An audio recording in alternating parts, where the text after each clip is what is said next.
Vanilla, cerita pendek yang dibacakan oleh Karisa. Mas, aku mau pesen ini, sama ini, minumnya susu vanilla aja ya, kataku sambil menunjuk menu yang tertempel di meja.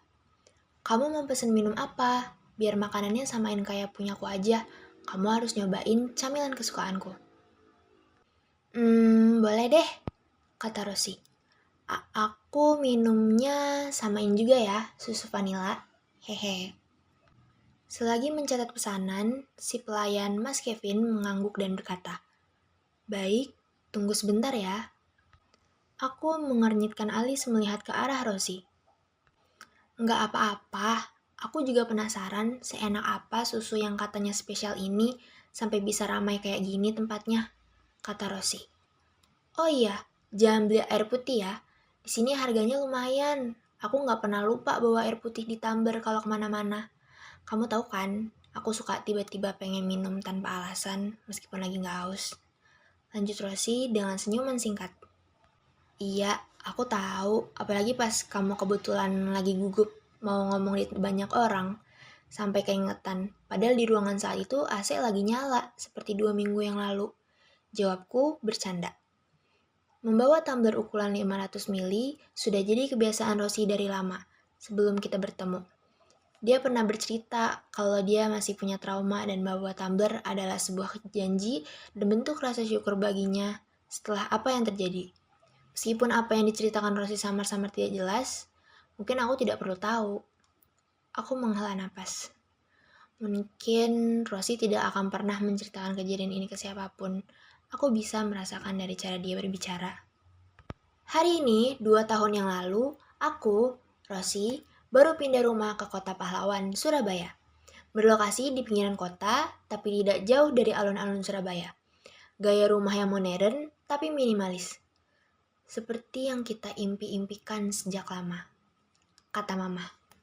Menyumbangkan pakaian atau barang-barang yang sudah lama tidak dipakai dan membuang semua barang yang sudah tidak bisa digunakan. Hal-hal seperti ini adalah salah satu dari banyak alasan untuk pindah rumah.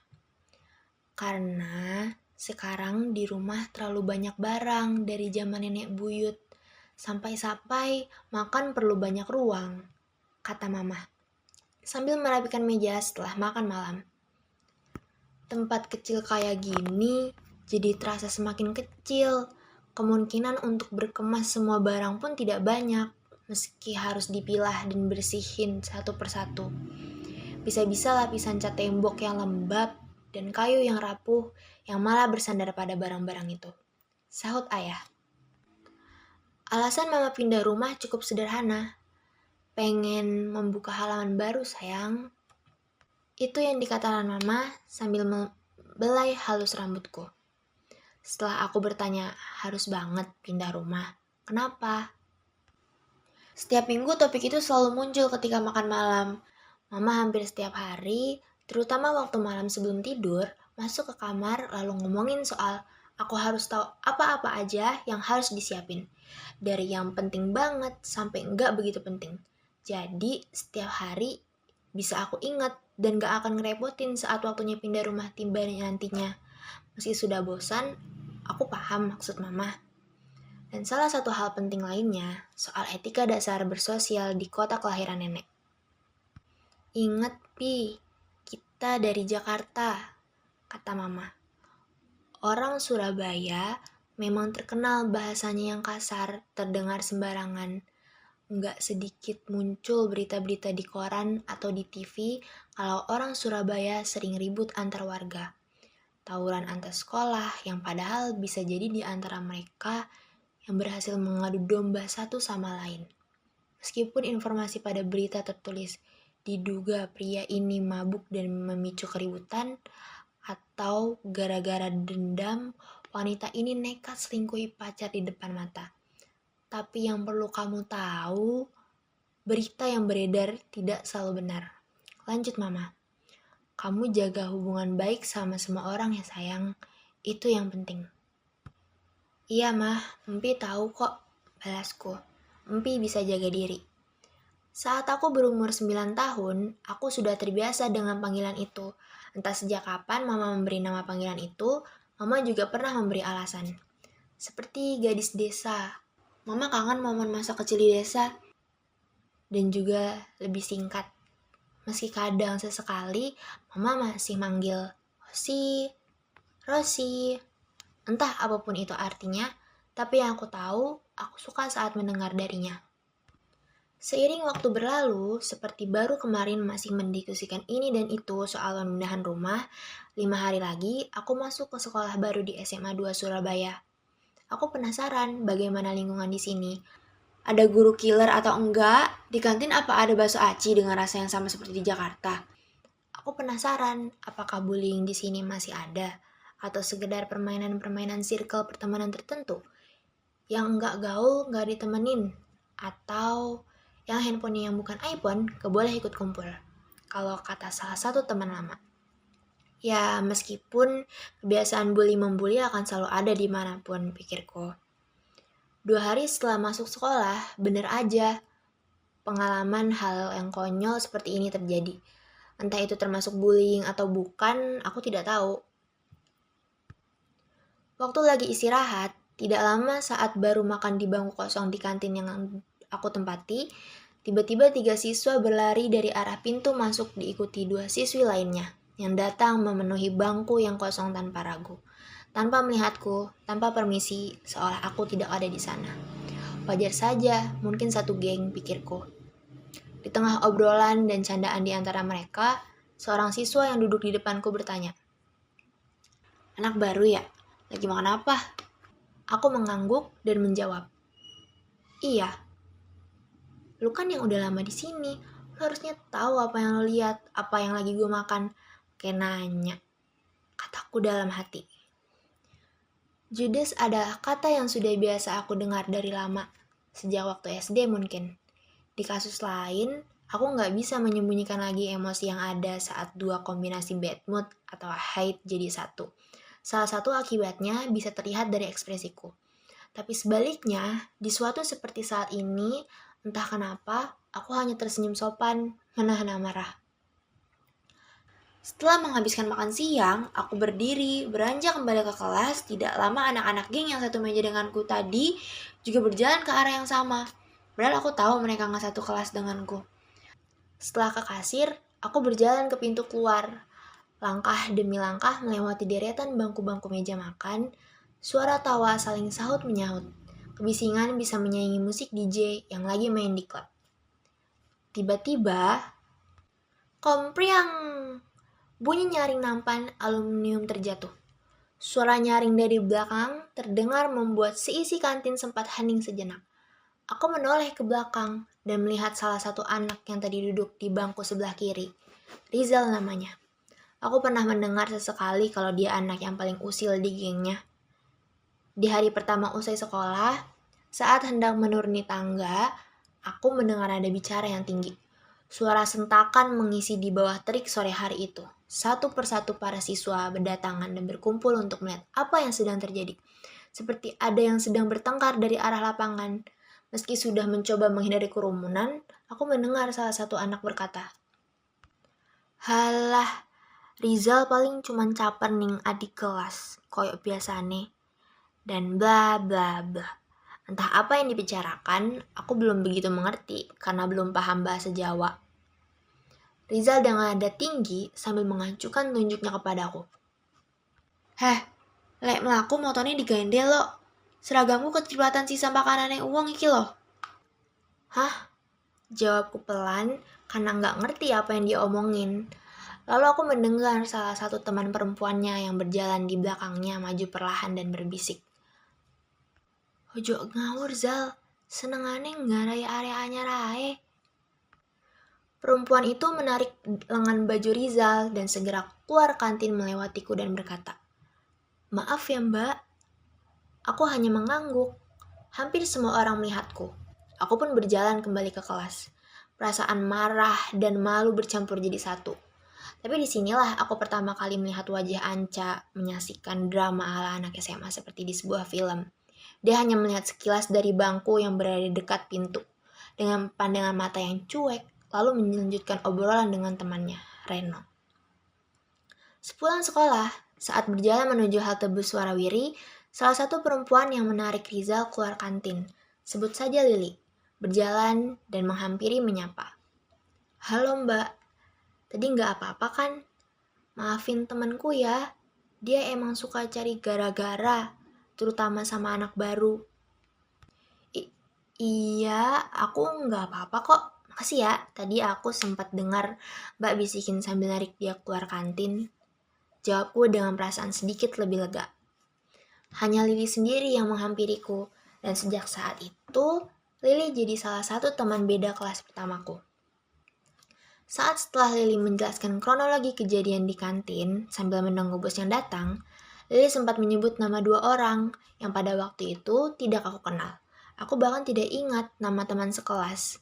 Dia bilang dia nggak sengaja notice saat kejadian di kantin, dan juga saat kita berjalan melewati gerbang sekolah barusan. Kalau mereka berdua sedang melihatku sambil mengawasiku dari jauh. Siapa dua orang itu? Tanyaku. Emang kenapa kalau mereka ngeliatin anak baru? Enggak apa-apa. Nanti kamu juga tahu.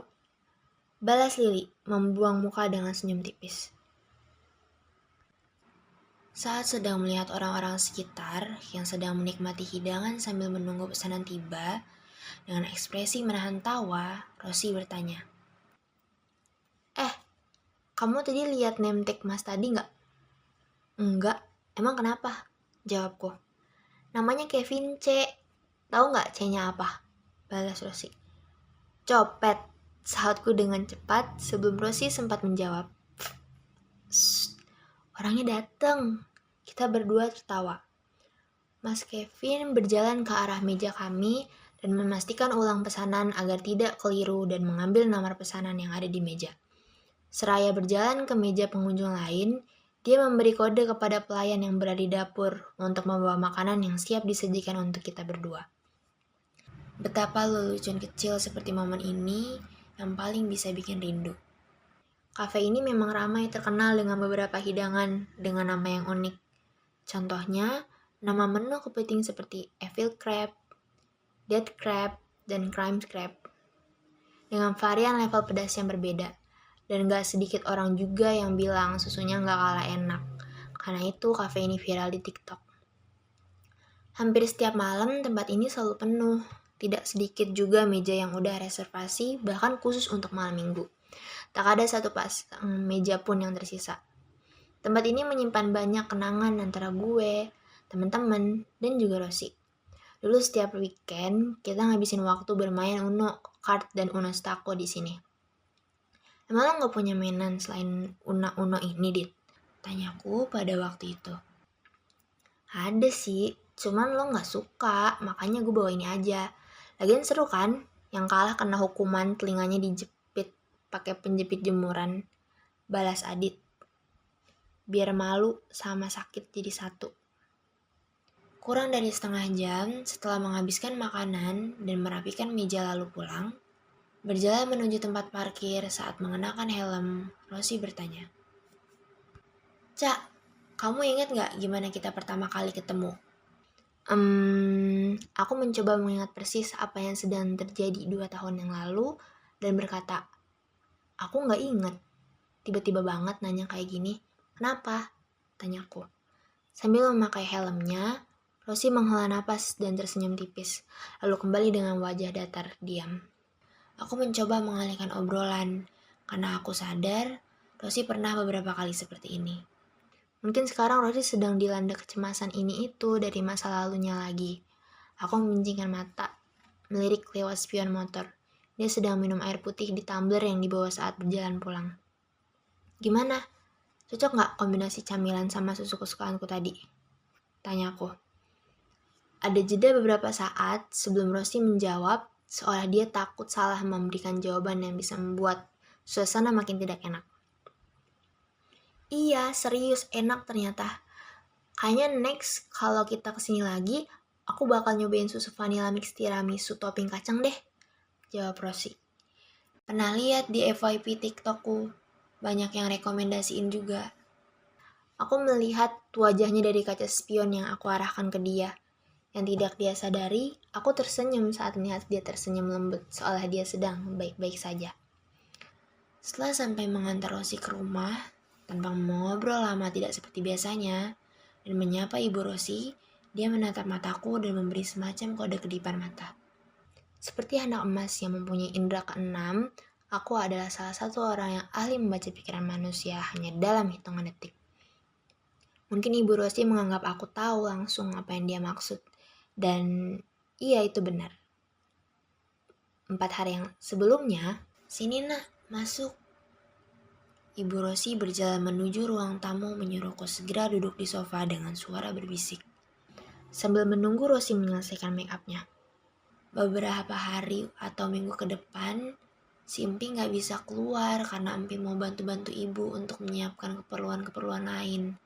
Karena ibu dapat pesanan 2 catering di 2 tempat yang cukup memakan waktu di perjalanan nanti buat minggu depan. Sebelum kalian berdua liburan, ibu izinin. Ya, ini semacam tiket kalian berdua. Dia memegang pundakku, tersenyum perlahan. Ibu udah minta Empi ngasih tahu ke kamu kok. Meski begitu, ibu mau kamu dengar langsung dari ibu aja. Ngomong-ngomong, ini mau kemana nak? Tumben masih sore udah mau keluar? Tanya Ibu Rosi. Mau nemenin Rosi ketemuan sama temennya bu. Katanya dia pernah satu sekolah waktu SMP. Mau beli catokan, jawabku. Aduh, padahal catokan di rumah masih bagus loh, kata ibu. Aku tertawa pelan. Ada hening sejenak, kemudian Rosi datang dari kamarnya, polos tanpa mengetahui apa yang barusan ibu obrolin. Lalu aku dan Rosi berpamitan. Rosi pernah cerita ibunya berjualan makanan menggunakan mobil Tosa yang sudah dipasangi terpal bagian atasnya oleh ayah. Berkeliling dari jam 6 pagi sampai 10 siang, terkadang ibu berjualan menetap di suatu tempat, tapi itu tidak pernah bertahan lebih dari seminggu. Karena ibu selalu ingat bahwa harus terus berpindah tempat berjualan dengan tujuan yang sudah dipegang sejak lama, supaya masakannya bisa dikenal banyak orang. Terkadang, ibu membawakan 4 atau 5 menu yang berbeda. Sudah hampir 5 tahun membuka usaha sendiri, selama ini berjalan baik-baik saja. Dari awal jarang sekali ada sisa makanan di etalase kaca bening di mobil yang ibu pakai untuk menu makanan. Sedangkan ayah Rosi bekerja di sebuah pabrik otomotif yang cukup terkenal selama hampir 10 tahun. Pertengahan umur 40, ayah memutuskan untuk menghabiskan waktunya dan berencana pensiun tanpa harus pindah tempat kerja lagi. Aku tidak sengaja mendengar obrolan ini di tengah malam saat hendak ke kamar mandi, karena dinginnya malam membuatku terbangun dan sering buang air kecil. Saat hampir menapakkan kaki di depan pintu kamar, aku mendengar suara berbisik namun cukup jelas untuk didengar dari kata per kata. Detik demi detik, hari demi hari berlalu, hari yang dinanti sejak lama akhirnya datang. Akhirnya liburan kecil selama 3 hari ini tiba. Kebutuhan dan peralatan untuk keperluan camping sudah aku siapkan sejak 2 hari sebelumnya. Selanjutnya aku dan Rosi berangkat jam 10 pagi dengan estimasi sampai tujuan sekitar jam 5 sore. Dengan perlengkapan 4 hari penuh buat jaga-jaga aja kalau nanti terjadi sesuatu di suatu lokasi yang tidak banyak orang tahu. Kalian cobain camping di sini deh. Sumpah bikin tenang banget tempatnya, kata salah satu teman SMP yang sedang menunjukkan isi galeri di handphonenya. Banyak spot buat foto-foto bagus nih, lihat. Kamu tahu tempat ini dari mana? Tanya Rosi, lalu menaruh gelas minuman yang dipegang dan tersenyum perlahan dengan sedikit bersemangat sambil mengusap layar handphone temannya. Tapi kelihatannya serem gini tempatnya. Enggak kok. Cuman jarang ada orang aja di sana. Itu yang bikin suasana sejuk dan jauh dari keramaian, balasnya. Introvert kayak kamu pasti suka tempat ginian. Perjalanan ini mungkin adalah perjalanan terjauh yang pernah kita berdua rencanakan.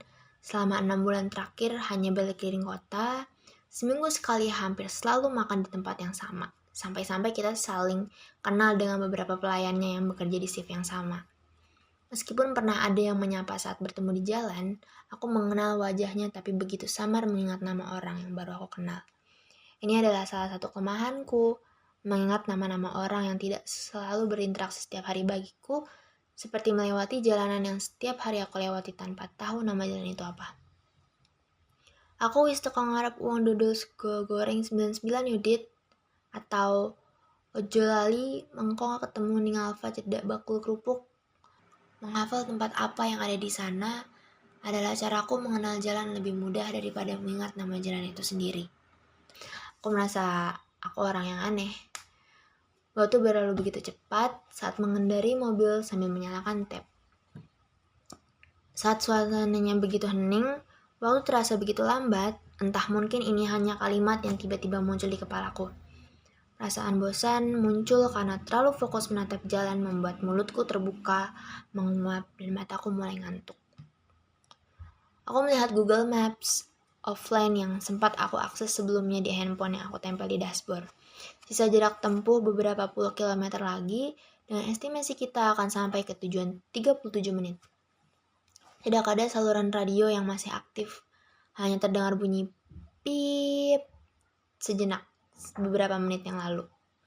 Aku mencoba memutar lagu yang sudah aku simpan di handphone Rosie. Terlihat sedikit mengantuk memegang tanganku dan berkata, "Udah jangan play apa-apa dong sayang, aku lagi pengen nikmatin momen ini."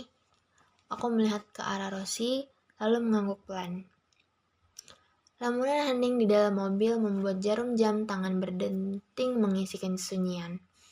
Melewati pepohonan di tepi jalan berlalu lalang, dihimpit kedua sisi hutan belantara yang jalannya sepi pengendara. Hanya 3 atau 4 mobil yang lewat selama 15 menit terakhir. "Kamu yakin benar ke sini arahnya? Sepi banget jalanannya," kataku. Rosie terus melihat Google Maps secara teliti, memastikan ada kesalahan atau tidak. "Benar ke arah sini," kata Rosie. "Ya udah, kita coba ikutin jalan terus aja ya. Bensin masih aman juga kok," balasku. Perasaan aneh tiba-tiba datang. Di saat yang bersamaan, aku mencium bau wangian terasa begitu jelas di hidung. Wangian asing yang belum pernah aku cium sebelumnya. Aku baru ingat gimana aku dan Rosie pertama kali ketemu dan ingat obrolan apa yang dibahas saat duduk berhadapan dengan Reno di kantin. Entah mengapa pertanyaan Rosie saat di tempat parkir waktu itu muncul begitu saja. Aku terjemahkan dalam bahasa Indonesia dan persingkat cerita Reno yang cukup panjang. Saat itu aku mendengarkan Reno bercerita bahwa dia waktu itu menyukai Rosie. Waktu orang tua anak baru itu lagi ngobrol dengan kepala sekolah, dan aku mengetuk pintu, kata Reno, kemudian masuk ke ruang guru yang bertepatan di samping ruang kepala sekolah. Aku berdiri di depan pintu yang memandangi wajahnya yang cantik cukup lama. Kemudian Rosie sadar dan melihatku setelah memberikan map kertas berwarna biru yang diminta Bu Sulis, guru bahasa Indonesia. Aku segera keluar dengan senyuman buaya, kalau kata orang-orang. "Ya, sejak itulah, Ca," lanjut Reno. Sementara aku sedang melihat anak baru yang diceritakan itu. Lalu Reno menanyakan bagaimana cara mendekati anak baru itu, alibi apa yang harus Reno lakukan supaya bisa berada di dekat Rosie. Silih hari berganti, Reno berhasil mendekati Rosie, lalu pacaran setelah beberapa hari selalu menemui ketika jam kosong. Istirahat dan pulang. Setidaknya itu yang aku dengar dari Reno. Setelah 3 bulan berlalu, aku sudah tidak pernah melihat Reno dan Rosie jalan bareng selama seminggu terakhir. Tidak pernah ada cerita tentang Rosie dari curhatan Reno. Ketika melihat wajah Rosie, tidak ada perubahan seperti saat aku melihatnya waktu kejadian di kantin. Aku tidak mau mencampuri urusan orang, terutama teman dekatku sendiri. Aku pernah bertanya sesekali apakah dia baik-baik saja. Jawaban yang aku dapat selalu, "Wes, gak usah lebay, Cak." Lalu topik obrolan berganti. Aku pernah dengar orang lokal pun jarang lewat sini, terutama waktu sore menjelang malam, kataku dengan nada serius sambil melirik kanan kiri jalan. Tidak lama kemudian, aku mendengar sesuatu yang mendekat. Suara yang bergemuruh dari jauh kini semakin jelas. Aku buru-buru menginjak gas dan tiba-tiba brak. Mobil terguling masuk ke dalam jurang. Semakin dalam dan semakin keras hantaman mobil dari pohon ke pohon. Aku melihat segerombolan rusa besar berlari seperti dikejar sesuatu, lalu menyeberangi jalan. Saat menginjak gas, namun mobil belum sempat melaju, serbuan rusa telah menghantam mobil. Satu rusa menabrak dan mengguling mobil, disusul hantaman rusa yang lain yang membuat mobil terguling kencang masuk ke dalam jurang. Anehnya aku menyaksikan semua kejadian itu dan tidak merasakan apa-apa. Aku melihat Rosi di sampingku, berlumuran darah mengalir dari kepalanya setelah mobil berhenti berguling, dengan sailblade yang masih terpasang. Mungkin keadaannya tidak seburuk dari perkiraan. Rosi pingsan setelah bertiak saat melihat buruk gagak yang menancap di kaca bagian depan, dan percikan darah yang tersebar di dalam mobil. Aku masih duduk, terdiam. 1 jam berlalu sejak kecelakaan terjadi. Tidak ada tanda bantuan dari pengendara lain yang menyadari bahwa terjadi kecelakaan. Juga tidak ada tanda kehidupan di sekitar. Dengan keadaan kepala menoleh ke arah driver seat, dan mata Rosi terbuka perlahan lalu air mata membasuh pipi dengan tatapan kosong. Melihatku yang telah bersimpah darah di wajah dengan seatbelt yang masih terpasang tak bergerak. Kemudian, Rosi dengan panik melepas seatbelt dan merangkak keluar dari mobil. Tatapan kosong kian mulai berubah menjadi isak tangis seperti orang yang terbiasa menendam dan tidak menangis dalam waktu yang lama. Ia sadar keadaanku. Rosi berusaha menghubungi ambulans dan polisi walaupun hanya satu bar sinyal yang terlihat. Tubuh dan tangannya masih bergetar. Langit mulai mendung, keadaan sekitar makin gelap dan sunyi. Hanya suara ranting-ranting pohon berayun ditiup angin yang dingin. Kemudian, setelah hampir 3 jam, Rosi mendengar sayup-sayup suara sirene ambulans dan polisi datang bersamaan, semakin dekat. Rosi berusaha berdiri dengan tenaga yang tersisa dan mengumpulkan nyali untuk membunyikan klakson mobil. Aku bisa mendengar napasnya begitu cepat, detak jantungnya berdegup kencang. Rosi menggapai klakson dengan mata tertutup. Air mata Rosi kembali membasahi pipinya. Setelah beberapa saat pihak berwajib berhasil menemukannya dan mobil seret tersorot ke wajahnya melalui jendela kaca yang sudah pecah, Rosi kembali keluar dan kembali duduk bersandar di pohon, tempat dia pingsan sambil menunggu evakuasi. Aku dan Rosi dibawa ke rumah sakit terdekat untuk dirawat dan diperiksa lebih lanjut. Karena masih sadar, beberapa pertanyaan diajukan kepada Rosi. Yang dikatakan Rosi adalah, ada burung warna hitam tiba-tiba menabrak. Kemudian Anca kaget dan nginjek rem lalu melanting setir dan jatuh ke jurang. Kemudian Rosi diam dan mulai menggigil. Pihak rumah sakit meminta izin meminta handphone untuk menelpon orang tua Rosi. Dan dijelaskan bahwa Anca setelah diperiksa tim forensik dan hasil analisa menyatakan bahwa Anca meninggal karena kaget dan terjadi kepanikan yang luar biasa, sehingga membuat jantungnya berhenti mendadak. Bagaimanapun kepalanya berlumuran darah akibat benturan dan serpihan-serpihan kaca masih terlihat di wajah Anca ketika TKP. Mereka tidak yakin setelah kecelakaan apakah Anca masih hidup atau tidak. Namun sayangnya setelah mereka datang, Anca tidak bisa diselamatkan. Rosi tahu mereka tidak akan menjelaskan langsung apa yang terjadi denganku. Rosi pura-pura tertidur sambil menahan rasa sakit dan mendengar keterangan dari pihak forensik di ranjang sebelah yang ditutup tirai. Aku meninggalkan Rosi begitu saja, belum sempat berpamitan dan meminta maaf dengan perasaan bersalah dan mungkin tidak akan pernah hilang karena pertengkaran terakhir. Pertengkaran terakhir yang terjadi 2 atau 3 bulan yang lalu soal mantan Rosi, Reno, dan juga teman dekatku. Pada saat itu aku mengira masih ada sesuatu di antara mereka. Aku pernah melihat foto Reno di galeri handphone Rosi secara tidak sengaja, dan ternyata gambar itu hasil potongan dari foto bersama saat perpisahan. Lily mengirim gambar foto bersama saat studi tour ke WhatsApp Rosi, dan curhat betapa rindunya Lily sama teman-teman SMA-nya. Lalu tiba-tiba dia bilang, dari dulu dia emang ganteng gak sih? Sambil mengirim gambar Reno yang telah di-crop. Mungkin karena lagi jatuh cinta yang membuatnya lupa dan meminta maaf, Rosi tidak menganggapnya terlalu serius dan menanyakan, pasti Lily mau curhat karena lagi deket sama mantan Rosi. Awalnya aku kaget, kata Rosi.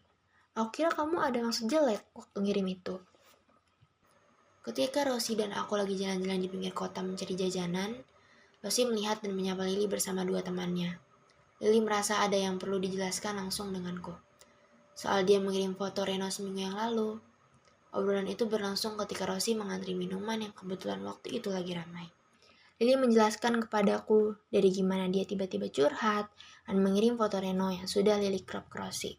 Lalu hari-hari berikutnya, Rosi juga curhat di video call karena lagi bertengkar denganku, sampai-sampai tidak memberikan kabar selama 4 hari, membuat Rosi menangis.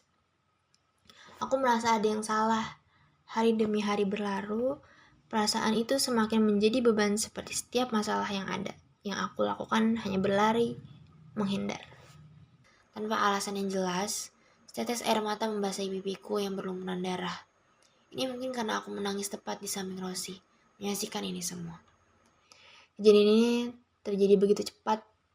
Aku berbisik ke telinga Rosi yang sedang tertidur. Aku minta maaf ya sayang. Aku minta maaf karena bikin kamu nangis.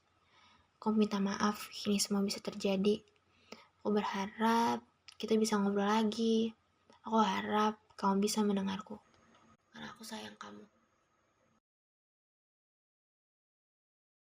Setelah beberapa jam berlalu, Rosi diminta segera bersiap untuk melakukan pemeriksaan lebih lanjut. Dengan perlahan Rosi membuka mata dan tersenyum tipis, menatap ke arah langit-langit, lalu dengan warna mata coklatnya yang manis dibasahi air mata, mengikhlaskan aku pergi.